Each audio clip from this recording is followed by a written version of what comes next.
Bonjour les technologues et bienvenue dans cette vidéo où nous allons parler de la chaîne d'énergie.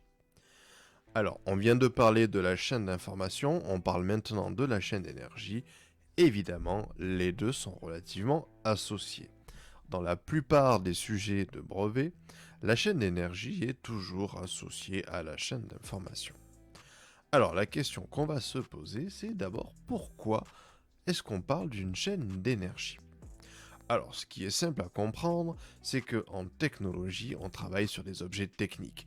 Comme on l'a vu dans les vidéos précédentes, dans le sujet du brevet, on travaille toujours sur un système. Un système technique utilise forcément de l'énergie. Alors cette énergie, elle peut prendre plusieurs formes. Elle va être distribuée à différents endroits du système. Mais il n'en faut pas plus pour donner envie à un technologue d'en faire un schéma. Donc, sujet du brevet plus système technique donne forcément chaîne d'énergie. Pour comprendre ce qu'est une chaîne d'énergie, je vais faire comme avec la chaîne d'information et prendre l'exemple du corps humain. Évidemment, je ne suis pas un spécialiste et je ne vais pas rentrer dans le détail sur le fonctionnement du corps humain. Mais en gros, ça va nous permettre de comprendre le fonctionnement de la chaîne d'énergie. Tout d'abord, ça me paraît logique, et à vous aussi, pour pouvoir utiliser ces muscles, il faut pouvoir bien s'alimenter en nourriture, en oxygène, en eau, bref, s'alimenter. Une fois qu'on est alimenté, on a à l'intérieur de notre corps l'adénosine triphosphate qui va notamment transporter cette énergie chimique en direction des muscles. Les muscles ont la capacité, eux, de transformer cette énergie chimique en énergie mécanique, c'est-à-dire en mouvement. Ainsi, le corps humain, composé de plusieurs muscles, va, en association avec les os, les tendons et d'autres organes, pouvoir créer ce qu'on appelle un mouvement. Donc le mouvement va être transmis.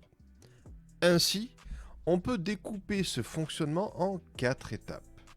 Ces 4 étapes sont donc alimenter, on s'alimente en énergie. Distribuer, on va distribuer l'énergie qu'on a récupérée vers l'ensemble de notre corps ou l'ensemble d'un système. On va convertir cette énergie sous une forme vers une autre. Puis, on va transmettre cette énergie vers l'extérieur pour exécuter une action. Et c'est donc ça la chaîne d'énergie. Les 4 parties que l'on voit ici, alimenter, distribuer, convertir et transmettre. Pour y voir un peu plus clair, voyons comme avec la chaîne d'information, un schéma dans lequel j'ai essayé de mettre les différents éléments que l'on retrouve habituellement dans chacune de ces parties. Dans la partie alimentée, dans un système technique qui est souvent un système électrique, on aura dans le réseau EDF des piles, des batteries, accumulateurs. Alors ce qu'on appelle accumulateurs, ce sont des piles. D'accord? Les batteries, ce sont des batteries dans lesquelles on va stocker de l'électricité. Dans la partie distribuée, c'est tout ce qui va permettre de de distribuer cette énergie vers le reste du système. Parfois, c'est pas forcément évident à comprendre du premier coup, mais on va retrouver des contacteurs, des relais et des systèmes qui vont permettre de transmettre l'énergie. Alors j'en profite, je tape en même temps sur mon ordinateur, je vais montrer ce que c'est un relais pour que vous ayez quand même une idée. Donc le relais, c'est tout simplement ce genre d'objet qui va permettre de transmettre, donc on branche les fils, et de transmettre l'électricité à un endroit ou à un autre. C'est un peu comme un interrupteur.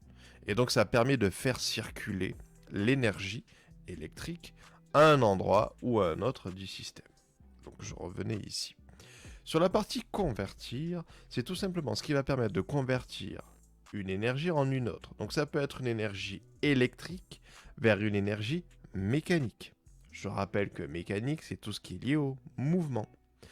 Donc, dans une grande majorité des cas, vous allez retrouver des moteurs qui vont transformer cette énergie électrique en énergie mécanique. Même chose, je vous montre en gros ce à quoi ressemble un moteur. Donc ici, on en a plusieurs, ce sont des moteurs électriques. Alors, il y en a des petits sur les systèmes techniques qui permettent de faire circuler de l'électricité et de transformer cette électricité en mouvement. Pour terminer, on a la partie transmettre. Celle-ci est celle qui va permettre de transmettre le mouvement, enfin l'énergie qui a été transformée, vers soit le reste du système, soit vers l'extérieur. Même chose, on verra en classe avec des exemples comment on peut compléter cette chaîne d'énergie grâce aux différents éléments qu'on va retrouver dans le sujet du brevet. Pour conclure, ce qu'il faut retenir à tout prix, c'est ces 4 éléments de la chaîne d'énergie qui sont alimenter, distribuer, convertir et transmettre.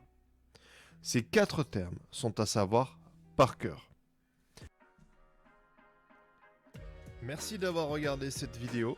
N'hésitez pas à voir et revoir les vidéos sur les notions qui vous intéressent, toujours sur la chaîne TechnoChauvet, où vous trouverez aussi de plus anciennes vidéos ou des travaux faits en classe. Vous pouvez jeter un œil aussi au compte Twitter TechnoChauvet sur lequel je mets au fur et à mesure dans l'année des photos, des vidéos, des différents projets que vous menez en classe. Bref, restez connectés, on se retrouve j'espère bientôt en classe et d'ici là, restez curieux.